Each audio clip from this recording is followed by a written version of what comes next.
எடுத்தாய் உலகுக்கு உயிர்மை எடுத்தாய் விலகும் என் தாய்மொழியான தமிழ்மொழியை வணங்கி அவையோர் அனைவருக்கும் என் முத்தான முதல்கள் வணக்கத்தை தெரிவித்துக் கொள்கிறேன். படிக்காத மேதை என்று பெயர் பெற்றவர், பள்ளிகள் பல கட்டி சாதனை படித்தவர், அறிவு கண்ணை திறக்க ஆர்வ கல்வி அவசியம் என்றவர், மதிய உணவு திட்டத்தை கொண்டு வந்தவர், கல்வி தந்தையை புரட்சி செய்தவர் நம் காமராஜர். நான் இன்று கல்வி புரட்சியில் காமராஜர் என்ற தலைப்பில் பேச வந்துள்ளேன். கல்வி என்ற ஒற்றை சொல்லை தமிழகம் முழுவதும் உள்ள அனைத்து கிராமங்களுக்கும் செல்வதற்கு வழிவகுத்தார் நம் காமராஜர். காமராஜர் அவர்கள் 1903ஆம் ஆண்டு ஜூலை மாதம் 15ஆம் நாள் பிறந்தார். தமிழ்நாட்டில் விருதுநகர் மாவட்டத்தில் பிறந்தார்.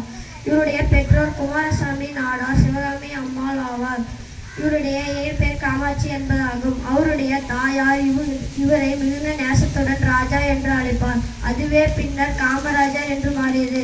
காமராஜர் தனது ஆரம்ப கல்வியை தனது ஊரிலேயே தொடங்கினார். 1908ஆம் ஆண்டு ஞானாதி நாராயண வித்யா சாலையில் சேர்க்கப்பட்டார். அடுத்த வருடமே விருதுப்பட்டியில் உள்ள சத்திரிய வித்யாசாலா பள்ளியில் சேர்க்கப்பட்டார். 6 வயதில் இருக்கும் போதே தந்தை இறந்ததன் காரணமாக படிப்பை தொடர முடியாத தள்ளப்பட்டார் காமராஜர். தன்னுடைய மாமாவின் துணிக்கடையில் வேலைக்கு சேர்ந்தார்.